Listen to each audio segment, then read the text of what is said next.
Good morning or good afternoon. Good afternoon.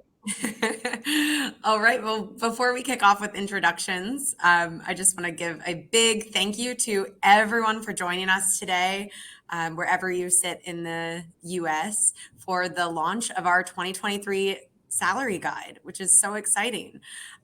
So for those of you that don't know, for over a decade, Harnham has been publishing an annual salary guide that provides an in-depth view of the data landscape in select regions across the world, and then also a secondary one that is focused primarily on the US. You'll find information on average salaries for different data roles, as well as hiring, workplace trends, and tech trends, along with expert commentary on how we can drive progress in data, AI, and machine learning. So before we get into introductions and more about the guide, I want to give you the fine print that I promised our marketing team I would run through.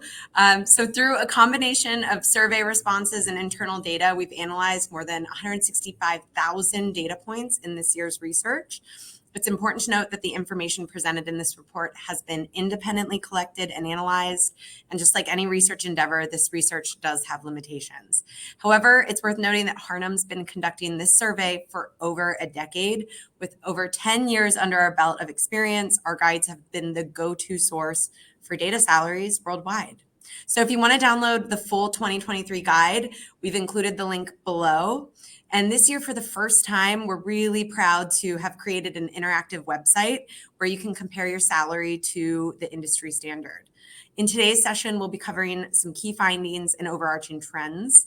And we'll also be answering questions that you might have about the current state of the US data market. So please feel free to drop any questions in the comment section and we'll address them throughout the talk. Before we get started, again, we'll do some quick team introductions. I'm McElla. I'll be your moderator today. I manage our San Francisco office and celebrated my 5-year anniversary with Harnham yesterday. So I'm very pleased to have been a part of this growing business and this growing survey that we've been doing every year. I've been in technical recruiting from the agency side for close to 15 years now. And yeah, that's a little bit about me. Sam, how about you? Yeah, thanks, McElla. Good afternoon, everyone. I'm Sam. I'm a senior VP and partner here. I'm based in New York City. My teams here cover the Northeast, parts of the Midwest, and a few of the southern states as well. I've also been working at Harnham for quite some time. I've been here for just over 10 years. So I've done 6 years in London with Harnham and the previous 4 years in New York. And Kyle, can you give us your intro?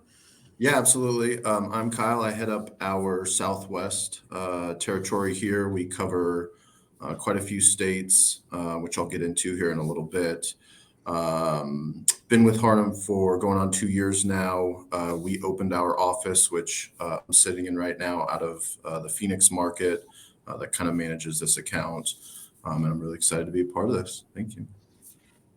All right. Thanks, everyone. Now let's get into it. So we're going to kick things off with our first overarching trend this year, which is no surprise. It's the state of the job security in the U.S. data market. So the U.S. data industry has been shaken by this year's economic uncertainty, with only 40% of data professionals feeling as or more secure in their roles compared to last year. Last year, we had candidates feeling 92% secure in their roles. And again, that's now dropped down to 40%. These ongoing economic storms have impacted people's willingness to switch roles, with only 40% of respondents claiming that they'd be willing to leave their role if another opportunity came up. This is down from 70% in 2022. Despite all of this, data professionals who have switched roles this year managed to obtain an 8% increase on their average salary. But we're going to talk about what that metric, how that compares to years prior.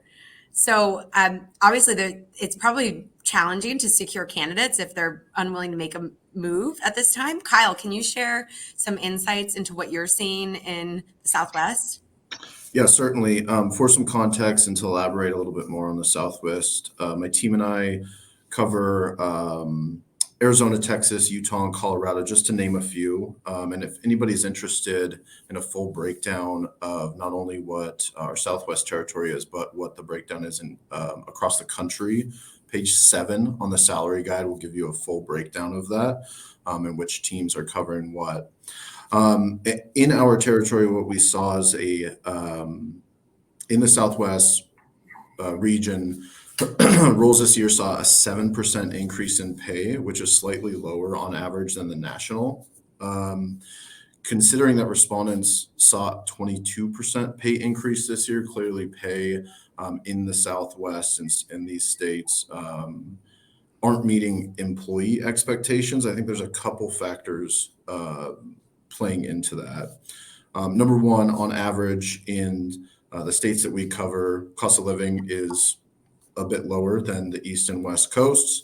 That impacts average salary and pay increases. But moreover, we saw coming into this year and specifically through 2020, 2021, and 2022, a much higher increase in pay. And I think that was a product of the shift to needing to be fully remote. And we're going to get into this topic a little bit more down the road, but we're seeing a bit of a market correction in the Southwest now that companies are kind of going into a hybrid environment. The second factor, I think, is the ongoing economic storms that we're all seeing impacted some budgets and hiring for some companies. It's not only impacted those pay increases and candidates willing to shift jobs, but it's also looking at that candidate, that candidate confidence in staying or switching. Only 56% of candidates are willing to leave a role for the right opportunity this year, which is down 15% percentage points than last year. Again, I believe the main factor of this is kind of the economic landscape right now and some of the shifts that we're seeing in the market. Sam, what about you? What are you seeing in New York? Yeah, thanks, Kyle. So yeah, I've had a look at the data from the guide that our team have analysed, and actually the respondents in the Northeast saw a 9% pay increase on average, which is higher than some parts of America, and certainly higher than the national average. So I think it's fair to say the East Coast has been potentially a little bit more resilient than other parts of the US. I can make some assumptions here, but it's obviously less tech focused than California, for example. And I think we've certainly seen that in our numbers generally at Harnham this year with the way the year's gone so far. And similar to what Kyle said, despite this kind of pay increase, it's not keeping up with our candidate expectations.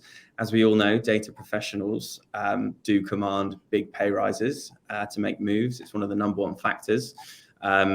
And yeah, people were looking at a 23% pay increase expectation. That's what they were asking for. But the reality of this year, certainly I think in Q1 and Q2, we were seeing this squeeze down quite a lot, and actually a lot of candidates moving for like packages.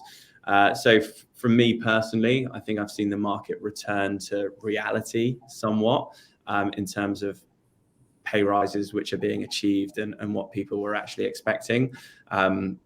Anyone that's been involved in the recruitment market in the last few years, it's been pretty wild actually. 2021, 2022, I think companies were pretty desperate to hire, and I think a lot of candidates knew this, and it was really pushing up pay rises, and particularly if you look at candidates within the publicly listed companies who are getting RSU grants, any candidates that have been in those companies for 2, 3, 4 years, we're looking at their stock packages, which had gone from X number to something very high, and those kind of candidates were getting huge offers in the market. So yeah, during the correction, I think a lot of people were hit, and this year recently, the market has been flooded with some really good talent. I think it's taking a bit of time for things to normalize somewhat.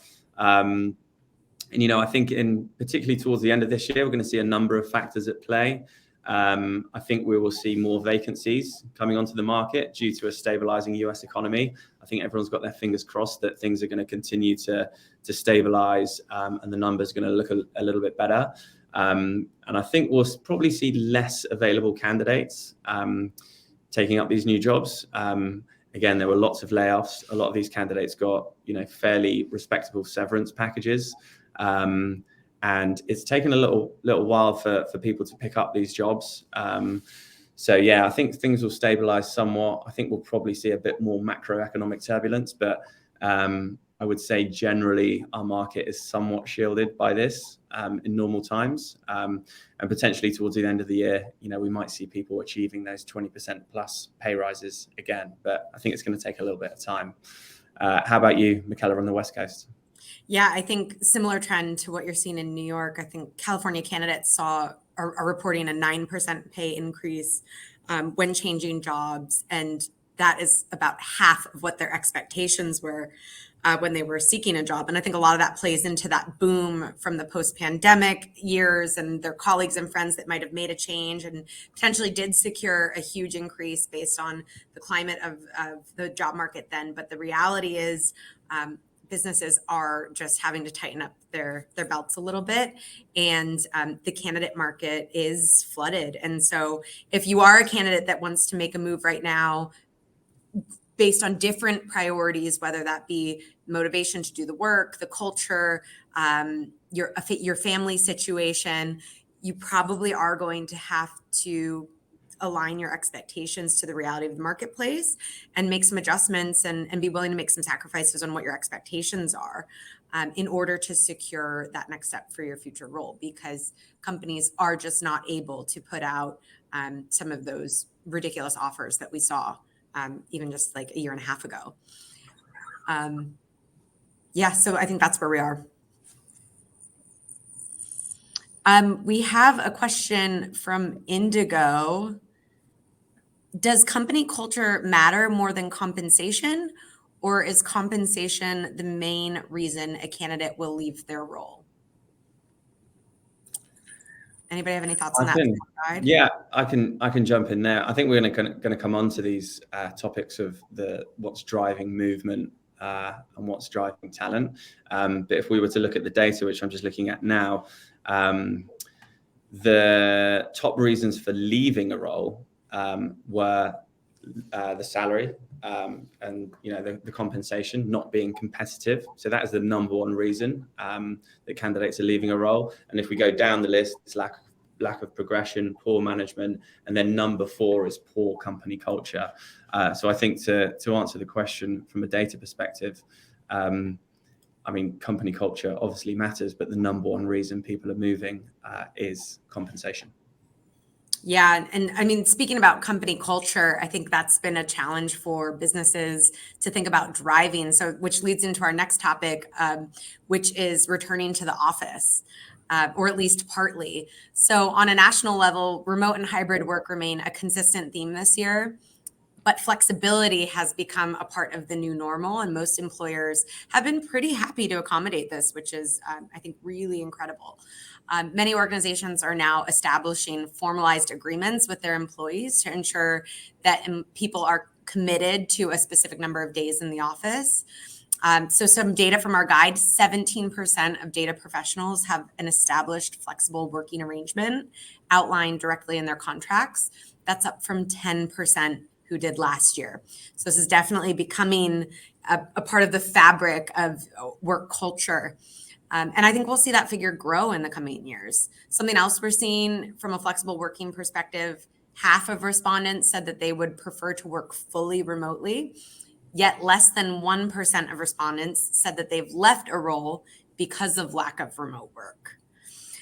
This is really interesting to me. I think, especially on the West Coast, we were the most delayed, I think, out of all of our regions in returning to work. And a lot of businesses are still trying to figure out what that return to work plan looks like.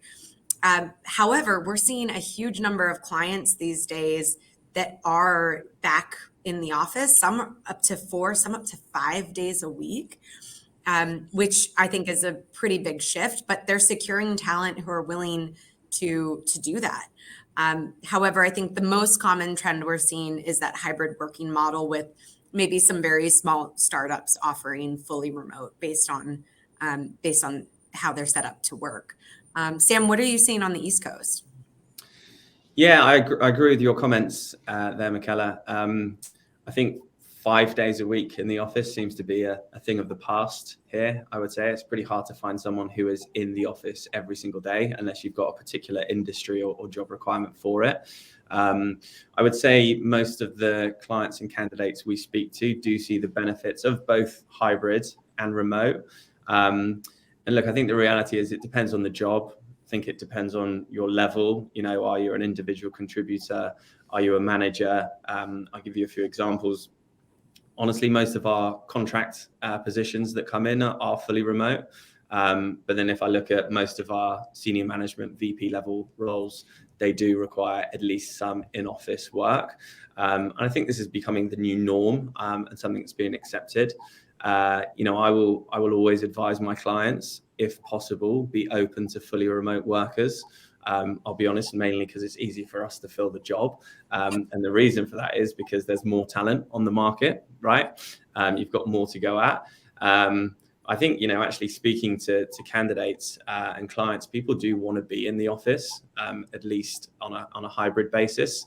And there's a few reasons for that. You know, you want to, as part of your job, you need to talk to stakeholders and influence people in order to do your job effectively. And then, of course, there's the things around culture and team building and stuff like that, which is really important. And then other things I've seen, I think McElla mentioned that, you know, there's startups which are fully remote. If we look at the other end of the spectrum, the larger firms with established office spaces, I think are pushing a little bit harder to get people back in the office on a you know, whether it's 2 days, 3 days, etc. I have seen in these larger companies, some of the more established workers who have been there for a while can apply to be remote. But actually new hires is probably a bit trickier to get a fully remote position in one of these larger companies that is having a push back to the office.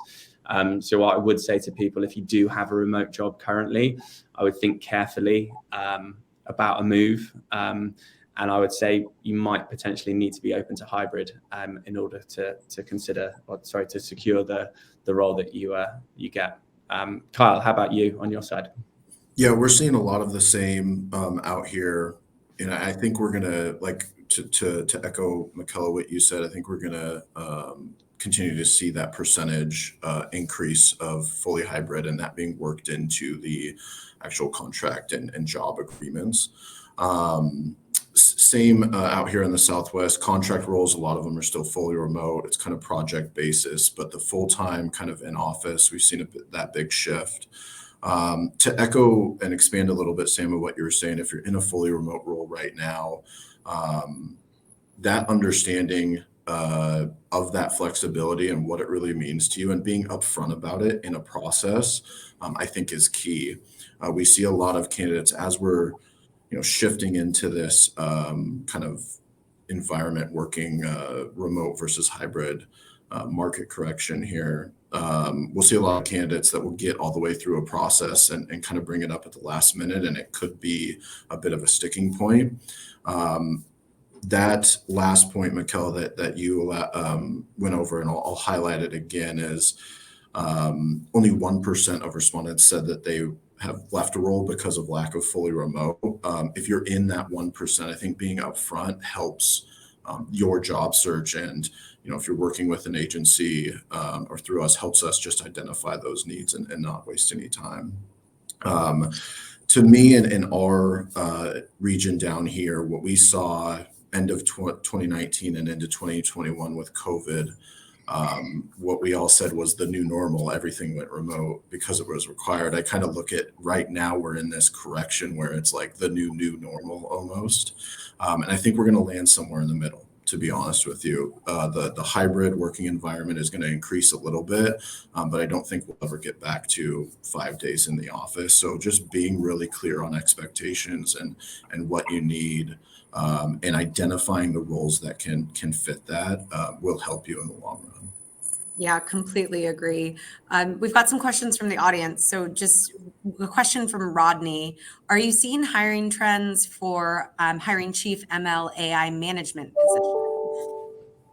Anybody want to do that? Yeah, I can jump in. We definitely are. In fact, I think we're going to cover AI ML specifically later on, but I think it's kind of the new wave right now. It's the hot topic out in the industry. So yes, a lot of companies are riding the AI ML wave and expanding teams and developing different offerings. And with that, we are definitely seeing more and more teams built out. When you're building a new team, you need leadership management positions to kind of develop your contributors.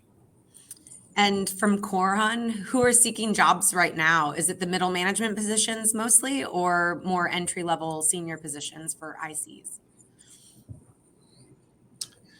Yeah, I can jump in there. Yeah, sure. If I'm right in I'm just reading the question again, who are seeking jobs right now? I mean, it's across the market, right? There's lots of demand for individual contributors who are very kind of tech savvy, but we see a lot of demand for really good people managers. And actually, if we kind of look at the skills gap in our market generally, it does tend to be excellent people managers who are good stakeholder managers with great communication skills who can influence and develop their staff as well. So there's demand across the board, to be honest with you. So it kind of depends on the company and the situation. But yeah, there's certainly opportunities out there. Yeah, and we'll just do a few more, but just a reminder to our audience, who, if you're just joining us right now, we're covering some key findings and overarching trends for our 2023 salary guide that we're launching today. So you're able to download the report on our website or find out more detailed information about your direct salary on our site as well. So thanks for tuning in. We've got a lot more trends to cover. To wrap up our last section that we just covered on remote and hybrid working, we have a question from Randy that I think we all probably would agree on the same answer, but do you think that hybrid and remote work models are here to stay for the long run? I think the short answer is yes. What we kind of talked through a little bit, I think through COVID, everything went fully remote. Now we're kind of correcting back. We'll land somewhere in the middle. A longer answer, I think it will also depend on industry too. We saw even during COVID, the requirement of being in office or hybrid when everybody was fully remote for industries like robotics, manufacturing, when they're actually making hardware, because what they're working on, they have to, implement directly into a piece of hardware. So I think there will be some variance depending on industry, but if we look at the overarching market itself in data and analytics, I think remote and hybrid will probably land somewhere in between where we were pre-2020 and where we were in the last couple of years. Yeah, I agree with that completely. I would also predict that as there is more of a talent squeeze, maybe towards the end of next year, end of this year and next year, there will be a number of candidates who will push really hard for fully remote. And I'm sure, if they're, good enough candidates, they will probably get that as well. So I think the flexibility is certainly here to stay. Yeah. I mean, as a working parent, I don't know how families ever did 5 days of work in an office a week. So I think that the flexibility that it affords families, for that matter, I think that we would probably have a riot on our hands if most businesses returned to 5 days a week. So I think that for most roles, obviously there will be situations like you mentioned, Kyle, where people have to work on products and you need your hands on sensors to be doing things. But I think it'll definitely be here to stay. Yeah. Okay. Before we move on to our next topic, a contentious one that I think we've come up against in our business a lot and questions I always get. We have a question from Jenny. With the rise in AI and ML, I believe that I'm seeing fewer core analytics roles. Do you see this in your data? Kyle, want to go first? Yeah, it's a good question. Well, I would say right now, I guess it depends on what you mean by fewer. I don't see a drastic impact on core analytics roles as we sit right now. I will say that this AI kind of revolution is still fairly new, though. That's the caveat that I would put on it.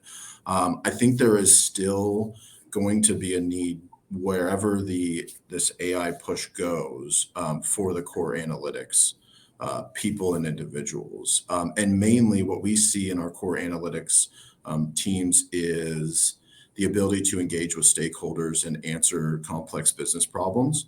And I truly don't think that an AI could do that, because there's that just human element to it, to be honest with you, and explaining data in a way that some of those stakeholders that aren't in the data industry can understand.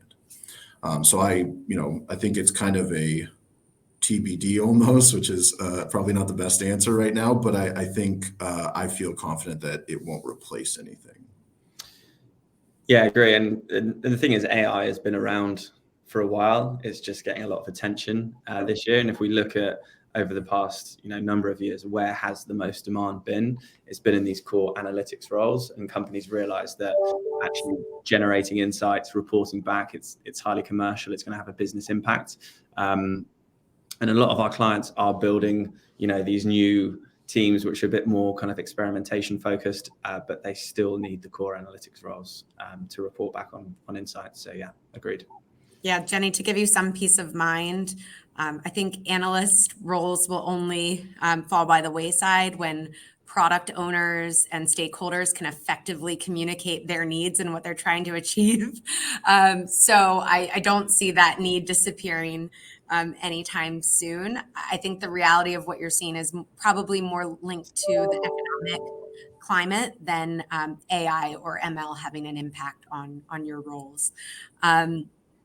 Okay, so I guess just on that, we actually have one more that really ties in nicely to that. And I know none of us are economists, but are there this is a question from Makaran, any updates on the recent recession status and its impact? Anybody want to try to give an answer to that one?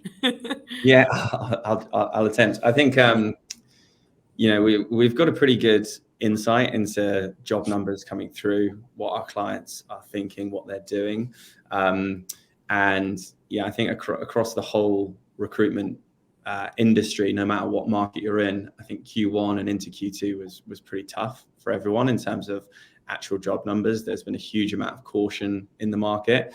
I think what we've been seeing recently in the last few months, job numbers are certainly picking up somewhat. And even when it's companies do want to hire, they're taking on contractors or contractor hire just to be a little bit cautious with budgets. But if you look at the economy as a whole, share prices and stock prices are certainly recovering, and we're seeing that kind of come through to the market a little bit. There's still probably a lack of funding in some places, and people are looking at cash burn and things like that, and wanting companies to actually be profitable. But in terms of our recent job numbers, I think we're feeling a lot more positive right now than we were at the start of the year. And I think I mentioned previously, I think towards Q4 and beyond, we'll see a bit more stability in the market and a bit more of leveling out. That would be my prediction as someone who is definitely not an economist.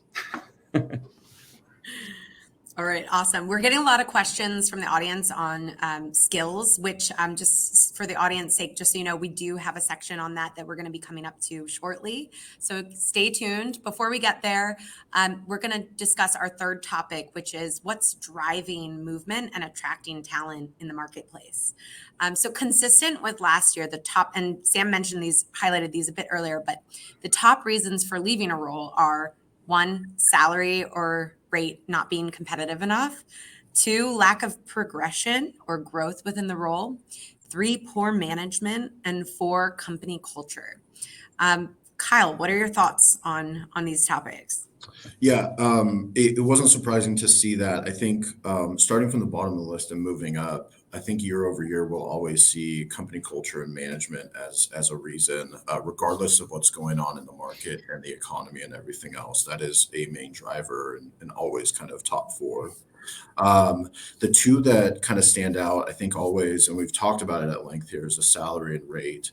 What we've seen is an uptick, though, this last year in the lack of progression. A lot of candidates after kind of the shift during COVID in the last couple of years of companies paying a ton of money and everybody going remotely, that correction has kind of taken place over the last year or so. Now a lot of candidates are really interested in progression and development.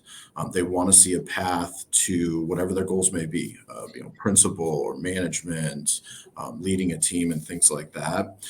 Not to say that salary isn't a factor, because obviously it is number one, but I think those two coincide and are considered more often now as a driving factor together than just a number. And I think that's a big indicator of what's going on in the market for us. Sam, what are your thoughts? Yeah, I think 2023 just generally has been quite interesting. I think the layoffs, particularly at the start of the year, have caused a lot of candidates to really think about who they want to work for and why. And I think the reasons in the list certainly make sense. I think to give you a few examples, if we were to go back a year, 2 years, trying to move someone from one of the big tech firms into, for example, an insurance firm would be really, really difficult, just given RSU packages and just the general feeling around tech being just on a constant upwards. So that was never really a thing, but we've seen a lot of people changing industries. And the main reason for that is stability. And also people want to be paid, cash as opposed to equity and stock and things like that when the market is down. Also, we've been talking to a lot of candidates who are laid off, who are on visas and finding themselves in really difficult situations. And there was certainly at one point a bit of desperation in the market, of people trying to find jobs to stay in the country, right? So there's been a lot of challenges this year. I think on company culture, it's going to be interesting to see in future guides what the data says as people are pushed back into the office. I think culture will become higher on the agenda, and that links into remote work, hybrid work, things like that. So yeah, we're still sort of feeling the yo-yos of the post-COVID world, but I think things will stabilize, and that's I guess what I'm seeing. I don't know about you, McElla. Yeah, I agree. I think like the company culture thing is such a firestorm right now, because I think executives and investment firms are struggling to think about how they build that company culture and really get people engaged within a business and their mission if they are remote, right? So I think if company culture is something that is really important to you and a driver, I think you have to be willing to be flexible and go into an office, because you really can't build that company culture if you're not engaging with people on a regular basis, getting to know them outside of a 30-minute meeting on Zoom, hanging out around the water cooler or the lunch table or whatever that looks like, happy hours. Like, you can't build that. So I just always caution candidates to really think about, you're saying one thing, but maybe potentially asking for another. And I think we all have to work together to build a company culture. So we have a question from Brian tying into this. Is equity really not a prime factor? So to give you guys some data points, the top 5 reasons, the top 5 benefits for candidates this year was number 1, health insurance, number 2, work from home, number 3, bonus, number 4, 401k match, and number 5, equity. So Brian, it's the 5th most important driver based on our data points. I don't know, Sam, Kyle, anything you want to share from that side? Yeah, I mean, I think it kind of depends on the individual and the opportunity, really. It always is in the conversation, especially if a company or a position is offering some sort of equity package. But I think, as we've mentioned a million times, like the difference in this year's market and the layoffs, I think cash in hand and on the paychecks was more top of mind a lot of times, and understanding of like health insurance and the bonuses and all of that. I think it is still a driving factor, but I think just slipped down a little bit because of the climate in the market this last year. Yeah, I agree. It depends on the individual as well.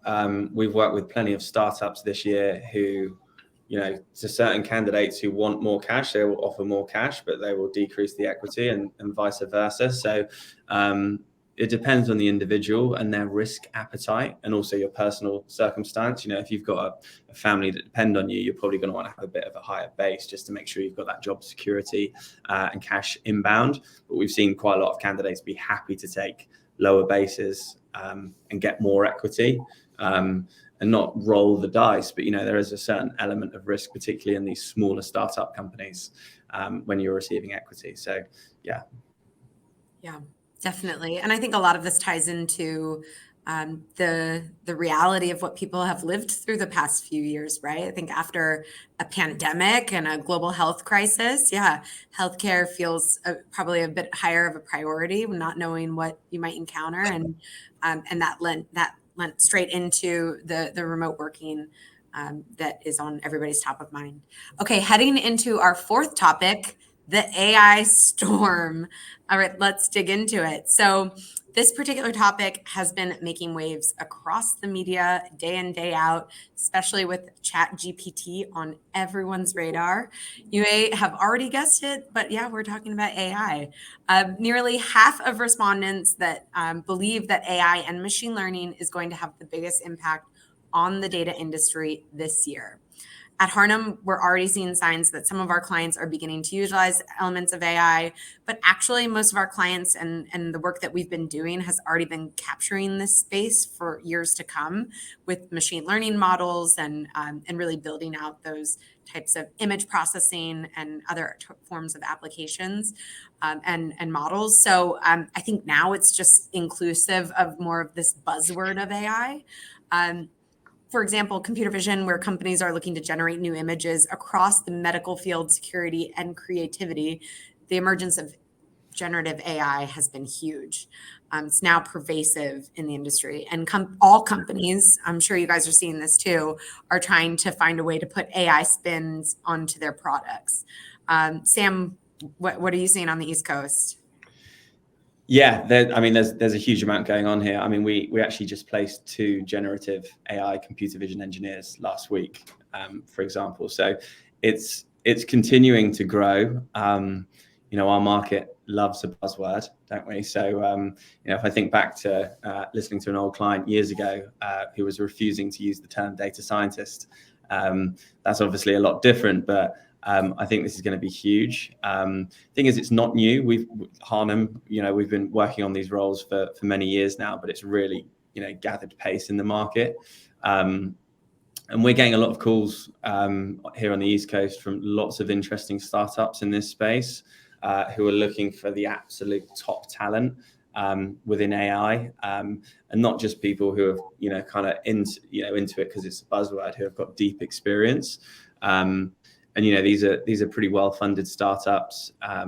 So again, I think probably in the years to come, we're going to see a significant talent squeeze. I think the salaries are going to be really pushed up in this space. And it's not just startups. There's big companies as well. If you just look at the news of what people are launching, for example, I think it was TripAdvisor have just launched a beta version of their generative AI tool, which is an itinerary-based builder for your personal trips. And if you're going to Paris, it will build an itinerary for you based off billions of user reviews. So there's lots of interesting things happening there. I think the thing with AI, particularly when something's new, the regulation often comes after the innovation.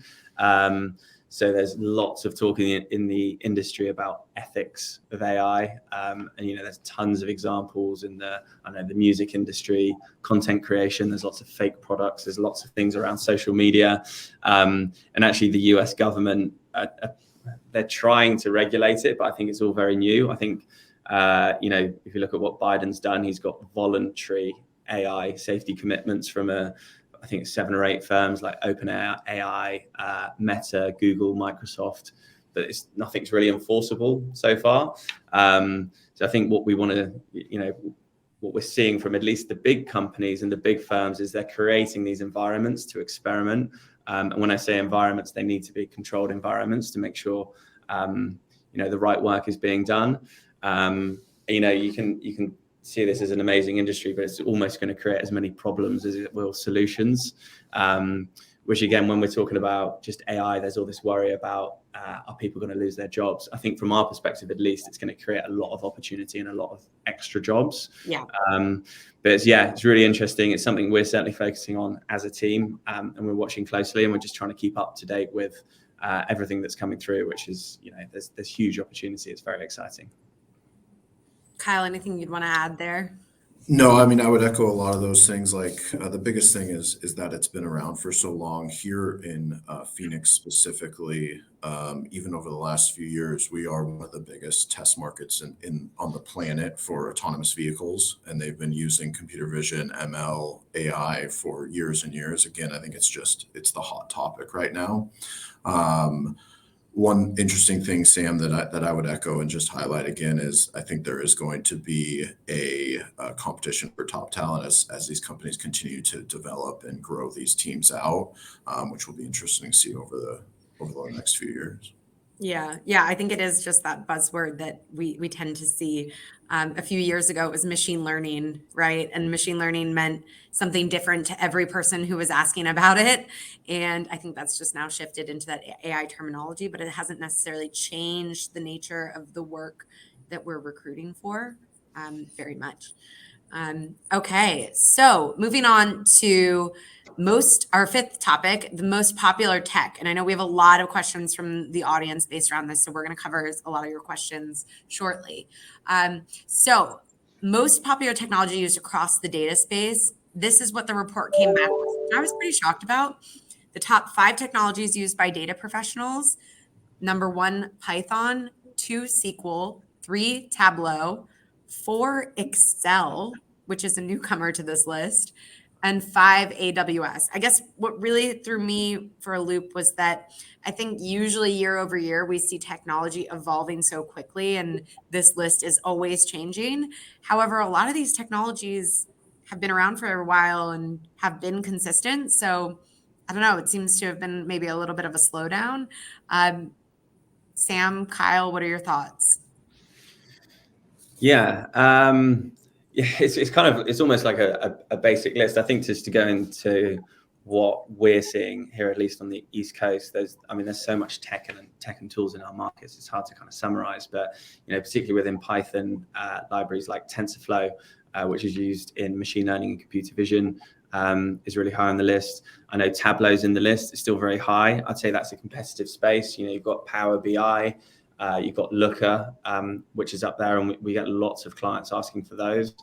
AWS, we see that a lot. We are seeing a few companies move away from Azure and GCP as well. I would say from a hiring perspective, companies tend to be pretty, okay with any of the cloud experience, but particularly at the senior level roles who are going through cloud migration exercises, a lot of companies will ask for that deep AWS experience and people who have done it before at a more senior level. So that's been very interesting. Within machine learning, and when I say machine learning engineering, we're seeing a lot of the positions getting more siloed away from data science, actually. So the machine learning roles are more focused on scaling and development and deployment versus the actual modeling, which has been an interesting trend. And we're doing lots more within ML ops as well. So, there's lots of specialized tools out there, particularly for orchestration and model management. For example, Ray and Argo, tools like that. Previously, I think they were used within SageMaker in AWS, but now these tools are becoming a lot more specialized. So we're seeing that, and clients asking for that. And then if we look at the more kind of senior roles, we've had quite a few roles in which require a senior leader to understand, how to work with data engineers, how to work with data scientists, machine learning people, and trying to bring that all together, which has been a challenge actually for a lot of our clients who want to expand these teams. They need a leader within the team, and they need someone who's done it all, which has been actually very, very difficult to find in a lot of cases. So, yeah, there's huge amounts going on. I know I kind of rambled on there, but that's a few of the things that Yeah, I would agree wholeheartedly with everything. I think that last point is important. We've seen a big uptick on the cross collaboration, working with different skill sets, and the two teams like being the bridge between, that data engineering or back end and front end, all the way up to even the BI functions, depending on the company and the role, of course. We actually had a question on the chat that relates to this from Adnan. There are a lot of tools available to run data analytics. Some have expertise in one tool or suite, while others have different expertise in the tool or suite. Do you think that this diversity of tools is a challenge for job seekers in data and for companies as well? I'm guessing companies looking for talent. I think it kind of depends on the role and the team that is hiring. But a lot of times, what we usually see, to use the example, Sam, that you brought up, is number 3 on the list, Tableau. It's a BI tool. A lot of companies will say, hey, we use Tableau, but if somebody has experience and expertise in BI or Looker, the learning curve is very small. We'll take a look at them. We'll see. Very rarely on a lot of these tools and expertise it's a deal breaker if they don't have it. I think a diversity in skills is always great, but some of this stuff can translate really easily. In that same vein, there's a few things. If a job requires, coding in Python, but you don't have that, that might be a bit of a stickier situation. I think it depends on what your focus is and as a candidate or as a team hiring, and what they're doing on how stringent that diversity is or the requirements are, and how it will impact hiring or job seeking. Yeah, I think if you're a leader that's building a roadmap for products and tools, and you're looking at obscure products. So, for example, AWS is so pervasive within the industry, and we haven't really seen, at least on the West Coast, GCP or Azure really catch on to compete with AWS. So, if you're a leader that's opting for one of those tools, and we've seen it before, and you're very particular that somebody has to have GCP experience, there just aren't a lot of significant, awesome talent out there with that experience. So you probably need to be flexible and be willing to look at a candidate with any cloud-based application experience who's just a strong enough candidate to be able to roll up their sleeves and get involved with GCP, because you're going to struggle to hire the right people then to help you control your roadmap. Tying into that, a question from Lindsay. Within the data and tech space, are you seeing trends towards employees needing to be able to do everything, in parentheses, BI, data architecture, data engineering, et cetera? I interviewed with quite a few companies last year, and that seemed to be a common thread regardless of company size. Yes, I think at least on the West Coast, we see a lot of hiring managers looking for one person to wear many hats. And I think we're always doing our best to advise them of what is realistic based on the marketplace. I don't know, Sam, Kyle, what you're seeing. I saw similar stuff, and I think especially through the end of last year and early this year, when a lot of companies were going through some layoffs and going on some hiring freezes, they needed people to do a little bit extra or like wear those extra hats. I think we've kind of come off that a little bit, but that diverse like experience and background will always be a positive for any team hiring, I think. Yeah, I was going to say a large percentage of my job is advising clients on what is actually possible from the talent in the market. So we certainly see that, and I can see from a candidate perspective as well. It can be really frustrating when what is being asked for is unrealistic. So we do as much as we can to try and bring those expectations back to reality. But there will always be a bit of that when it comes to the world of data and analytics recruitment, unfortunately. Yeah. And from Mona Lisa, thinking future forward, what skills do you consider for upskilling yourself for the future market? What would we recommend? Yeah, you want me to take that? I mean, that's hard to answer, as just a general, I guess, in the industry as a whole, because I think it also depends on, the specialty and the vertical that you work in. But I think the understanding of the key skills that we saw in our survey, that can kind of be a jumping off point. Python, SQL, Tableau, and then expand from there, like we discussed. Some experience in BI or Looker, or even knowing, if you don't have expertise in those things, what are the different functions and different avenues and ways that you can use those tools, I think is big. And then, with AWS, GCP, Azure, like just familiarizing yourself with those, different avenues that companies may be looking for, I think helps it as a candidate. Hiring managers, like McElla has talked about, understanding what experience, if it's not in a specific technology or tool, can translate and have a short learning curve, will open up a bigger candidate pool automatically, and will help. And then, if we wanted to get even deeper, anything that Sam had mentioned in the kind of machine learning, AI, kind of data science world, like that is just, again, it's the hot button topic right now in the market. And, if that's something you're interested in or doing right now, upskilling in any of those things will help you out for sure. Yeah, and I guess just to add to that, it's very dependent on where you want your career path to go. But as long as you can pass a technical test and you're focused on your technical skills on top of that, I would advise thinking about, your resume, how that looks. Is it clear, concise? Is it well written? And then when thinking about how you interview or how you talk to stakeholders, that is a huge skill. And actually, as you get more senior, the candidates that we see getting these big jobs are people who interview really well, who can sell themselves clearly and concisely and talk about the impact that their technical work has had, not just talking about, I've got this, and from a tech stack perspective, it's people who can show the impact that they've had within a company, because our hiring managers really like that and look for that in a candidate. It's such a good point. I mean, I think a lot of the times, just based on the nature of the work that we work within, people focus so much on the technical skills. And yes, that can get you very far. But at the end of the day, we're people working with people. And companies want to be able to communicate effectively, have productive and positive conversations with peers and colleagues.